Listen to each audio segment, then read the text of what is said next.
checking for color, syncing the audio. Why do people do that in movies? You do it because you need to sync the audio to the video. It was a little bit more difficult back in the old days. Nowadays with computers it's a little bit easier. It also provides a visual reference for the editor. I'm making this because I'm too cheap to spend the $15 to buy one from Amazon. Amazon sells plastic ones. The one from Amazon actually has a color palette on it too. I have a semi-pro gig coming up next week, and I've been clapping my hands, which works, and a lot of people do it. The only reason I made the board was I'm starting to use 2 cameras for some of my shoots, and when you have 2 cameras, it's a lot easier to sync the audio, and then you can quick. So this is Canon. Camera 1 is Canon. So just quick real erase that, and then go GoPro. Run over to the GoPro, and you've synced that audio also. Because the audio track is actually very long. The audio track for this particular piece has been running since I started this 4 takes ago. So I actually have audio that has no video to it, and I have video that has no audio. I actually had to come back outside because I forgot to hit record on my camera. Or actually, I forgot to hit record on the external recorder. Then I forgot to turn on the microphone. So I have one section of video where there's no audio at all, just me standing here doing this. So there you go. You don't need one. Like I said, I just wanted to make one. I saw a couple other videos of guys making them. You don't need one that big. And actually, this particular, I was going to fasten this hard. I was going to glue it together. And I changed my mind because you don't really need the board. So if I want to, I can pull the board off and then just have the clackers. I can just use it with just the clackers. I'm not going to do it right now, but it can be done that way. I hope. I put it together with the paint still wet, so it'll probably never come apart now. All right, well, let's go cut some video. Okay, resync the audio.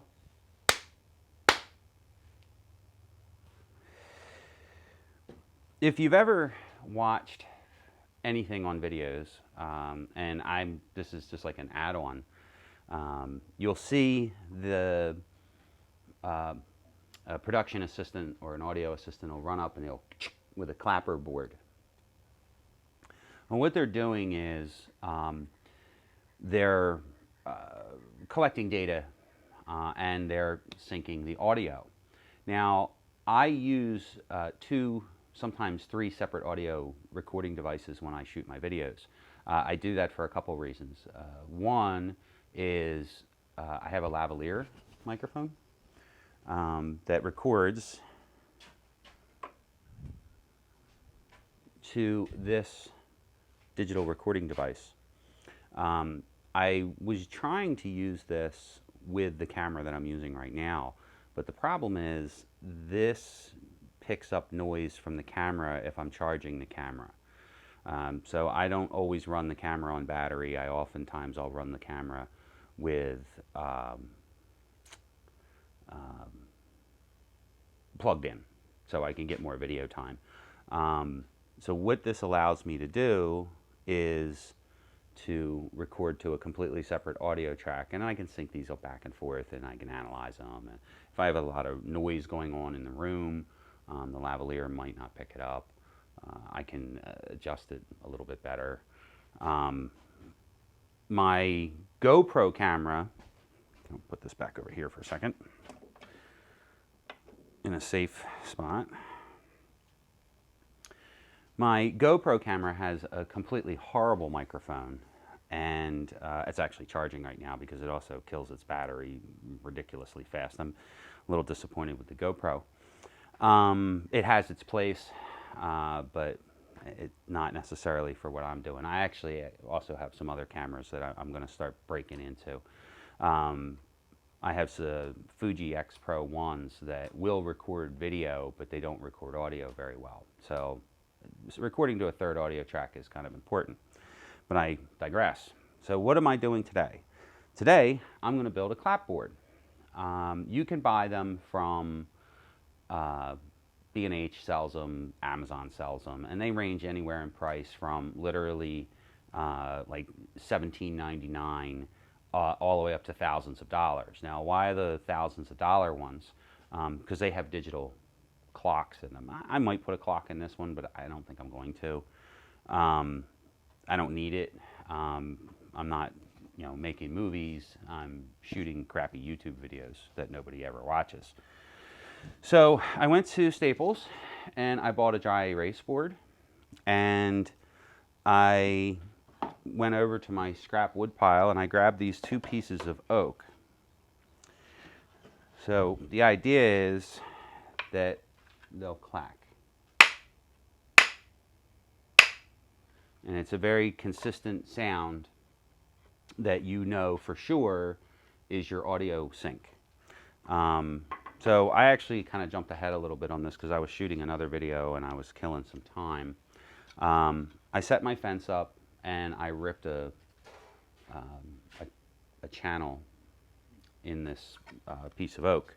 I would have preferred to use rock maple for this particular project, but I used the maple for something else. I don't have any maple. The reason I would rather use maple is a denser, heavier wood than oak, believe it or not. And it makes a really nice clack. I didn't use pine because pine does not produce a nice clack. It's kind of a thud, and I don't need a thud. I need a crisp, sharp crack. So that you can use your hands, but it's just a little bit easier that way. So with the board, and it makes you look professional. I have a corporate interview to shoot next week. For my wife, another one, and I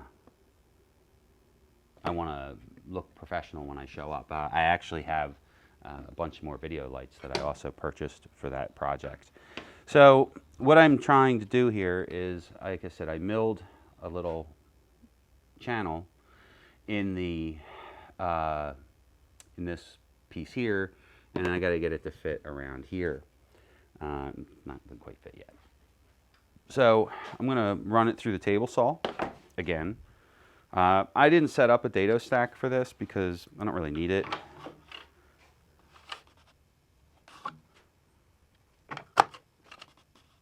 Hopefully, I get enough.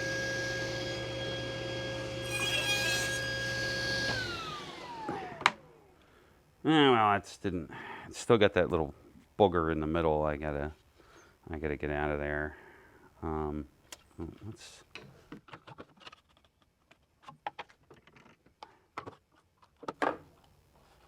These magnetic mag switch feathering boards were the best thing I ever bought. I'm perpetually afraid of my saw. I shouldn't say I'm afraid of it. I just have a tremendous respect for what it can do, and it can fuck you up pretty good, pretty quick. So I need to move this a little bit more. Another kind of bummer is my this.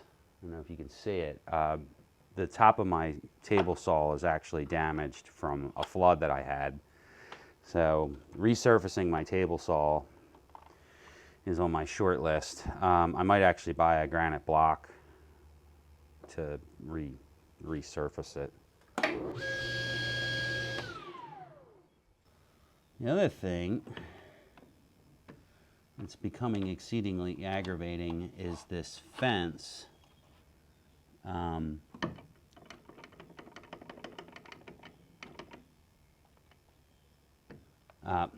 There's something misadjusted misaligned with my fence here. I've actually haven't been doing a whole lot of woodworking lately, and somehow or another my fence is not straight as it should be.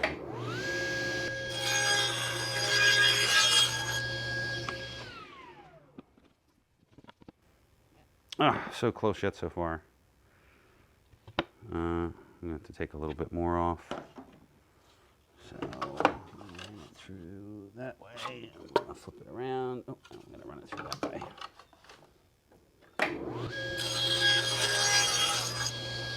If I wanted some real accuracy with this, I'd have a feathering board at this side too, but I'm not building a nuclear reactor. Ah, there we go, perfect. So there's the. So now I just need to get in here with a chisel and clean out this, clean out the trough here. It's got some cheese in it. I happen to have a chisel right here. Harbor Freight special.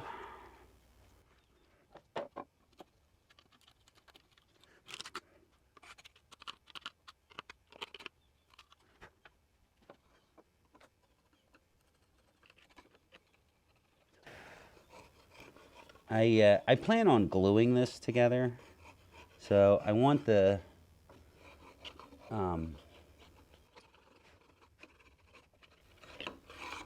top piece to be fairly smooth so I can put glue in it. It should be pretty tight too.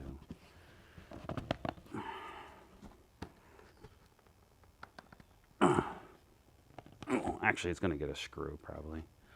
So there's that. And like I said, this will be the clacker. Curious to see how that goes. All right, now I'm going to trim it to length. So I'm not a big fan of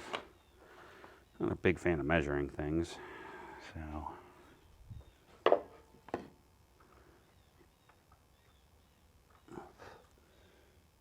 It just seems silly to me to pay a whole bunch of money for a plastic one. Now, the plastic one did have a color chart on it.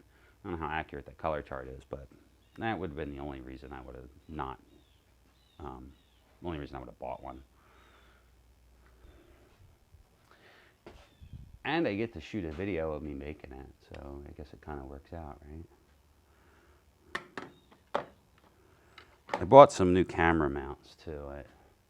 I'd like to mount a camera over my head on a boom.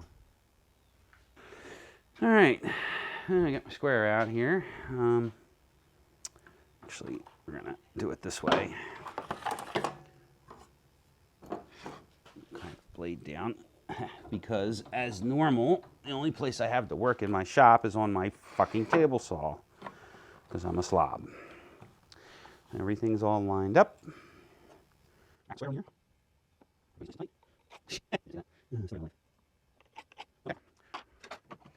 I'm not going to get my cross cut out.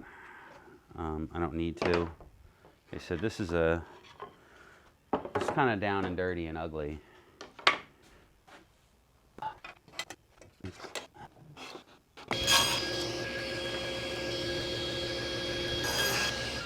Okay, and I just realized that I just got oil all over my wood. Great. I have to paint these. Yeah, that was kind of stupid. So, we'll figure it out. The next thing I have to do is I got to come up with some kind of hinge for this. A hinge and a pivot. Because if you do it just like that, they don't, I gotta.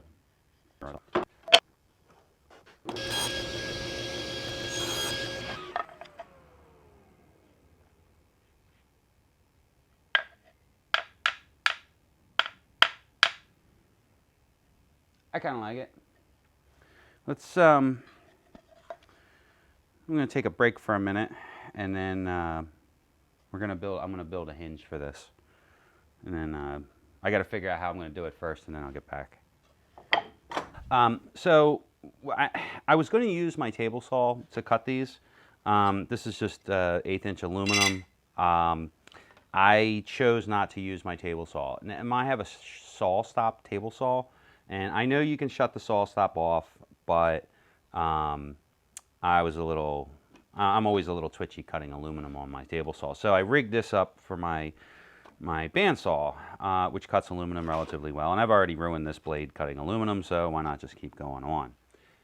You know, keep ruining it. Okay, so I have 2 of these. And these are going to be the hinges that go on the side. They're actually, this is the piece of wood. It's going to go like this. And there's going to be one on either side to hold the top piece. So, all right. Let's go take these over to the sander, and I'm going to clean them up a little bit. So here we are back at my sander here. I'm going to kind of just like hold these together for the time being to kind of hopefully they'll stay the same.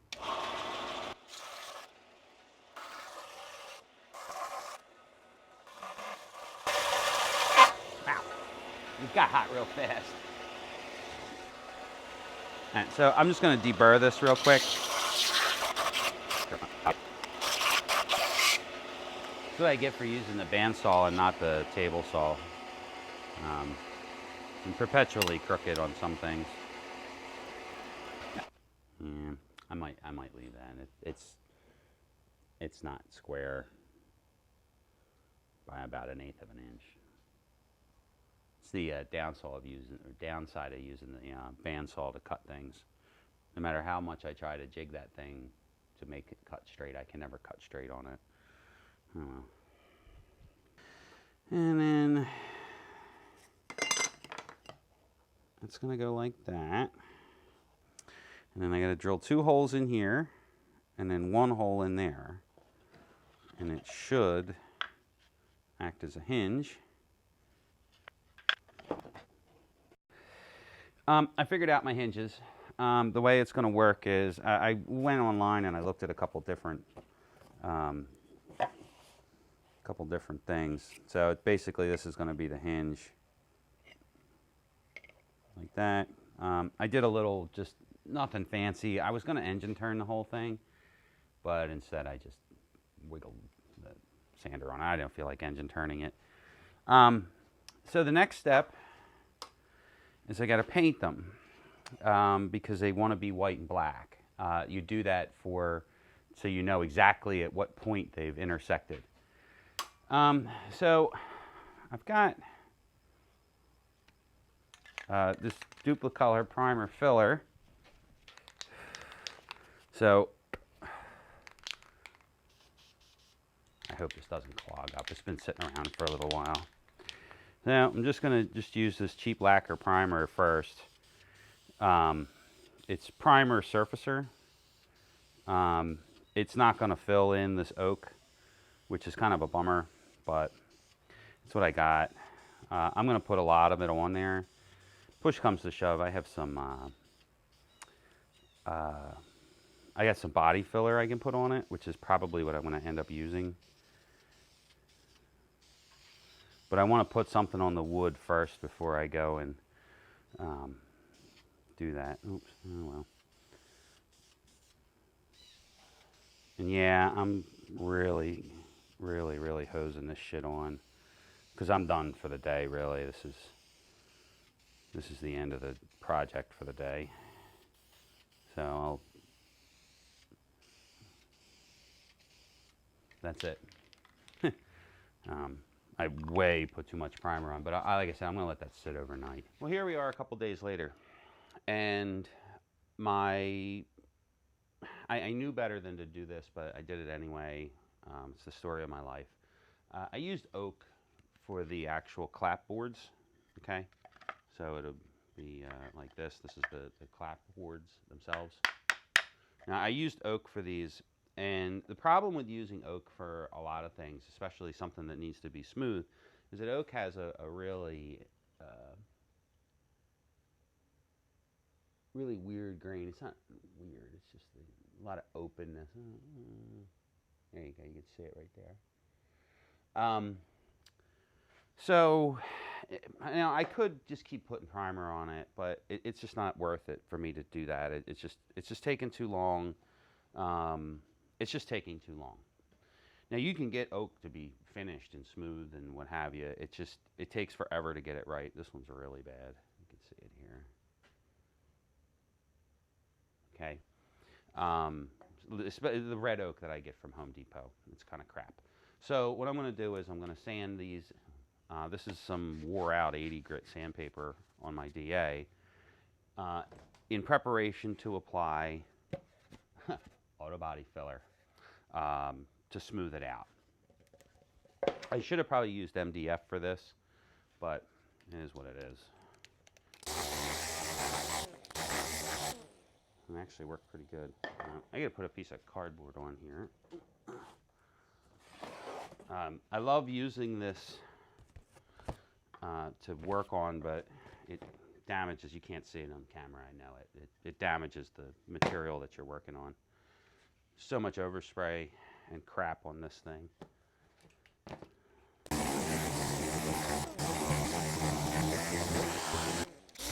I have to hit that by hand. The weather here when I applied the primer wasn't very conducive to paint work either. It was kind of rainy and nasty.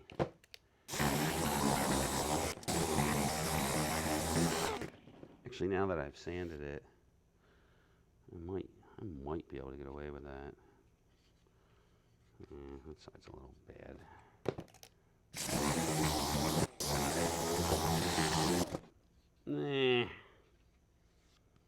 Nah, I'm just gonna put a real light coat of.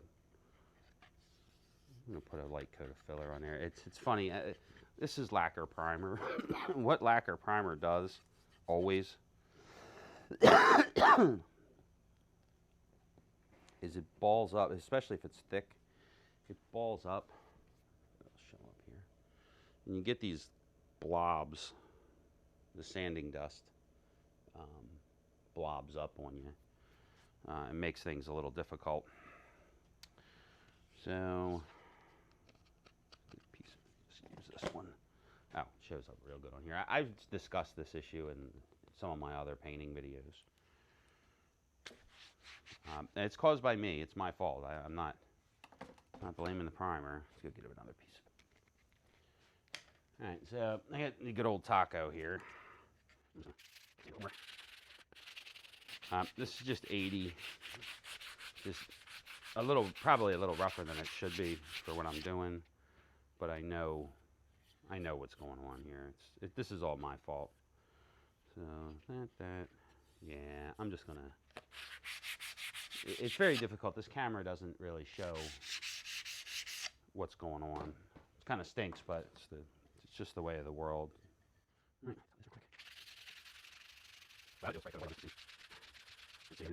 Doesn't need to be perfect. I just want it to kind of be a little nicer. This isn't a Corvette. And with wood, you can get away with a lot. So let's. I'm gonna try that. I don't feel like fiddling with body filler.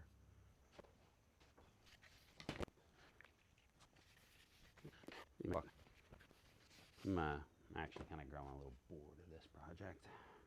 I got other crap to do. Yeah, I'm gonna just put some white paint on these and go from there. Like I said, this is more of a lark than anything else for me. It's a lark and it's not fun anymore. When a project becomes a job, or when a project becomes a job, it's just not fun. Throw a light coat of primer on here to give it a unified underbase or undercoat.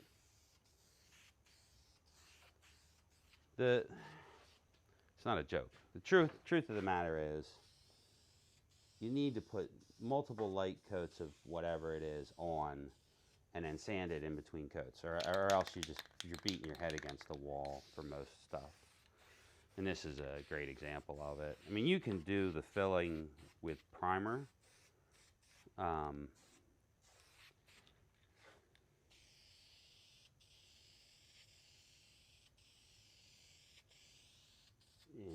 a little sketchy, but like I said, I'm over this project. All right, so I'm gonna let that sit up and dry for a couple minutes, and then we'll put some paint on it.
All right, so I got a little bit of blushing.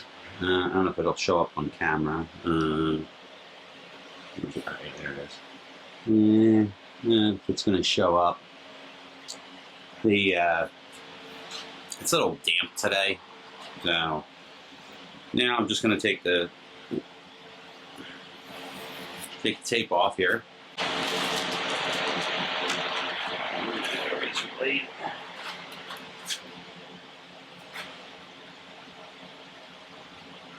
I don't actually want to set this down. Paint's kind of weird. You can finger fuck it a little bit, but if you lay it on something, chances are it's going to get screwed up. I'm rushing this. Right? This is another one of those projects where I've kind of lost my ambition to do it. I mentioned that it was a lark. And it's kind of outlived its lark. Right. Should have paid $15 for one on Amazon. So there's half. I'm actually going to hang this back up. It's much nicer without that fan on, huh? A smart person would have taped this off in a way that I could just pull the tape off. I wasn't thinking when I did it. Would have folded the corner back or something to create a tape pull. So I'm just using a razor blade to pop it off. Handy tape holder here.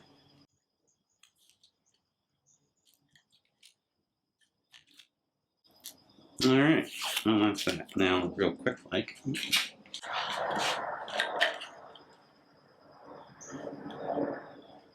So that's the idea. Actually, I think I did it backwards, but it doesn't matter.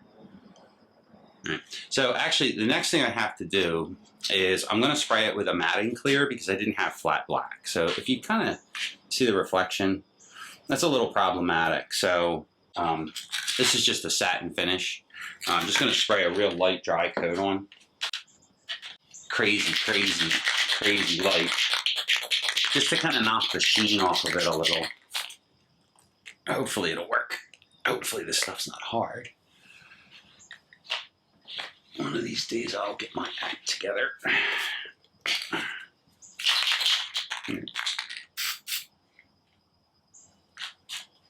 It smells like vodka. That might be problematic. But I'm going to put it on so dry it shouldn't matter too much.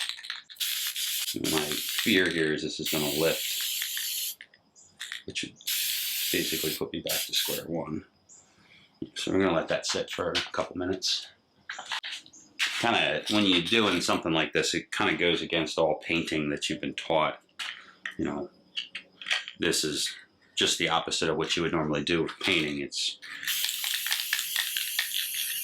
I'm purely adding this to knock some of the sheen off.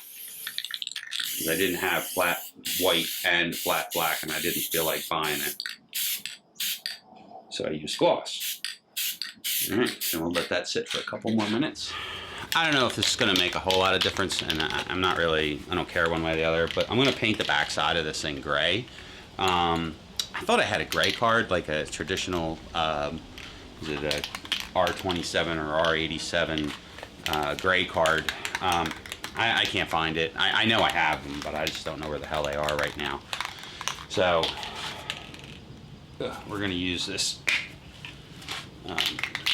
this stuff. It's pretty gray. It's as neutral gray as I have laying around. Oh, and it should be flat. Yeah, flat. If I had any ambition, I'd check it, but I'm not too worried about it. Basically, what you're looking for is a consistent reference, and that'll be my consistent reference. Now, I think, hopefully, everything is synced. This also has a gray side, which you don't write on.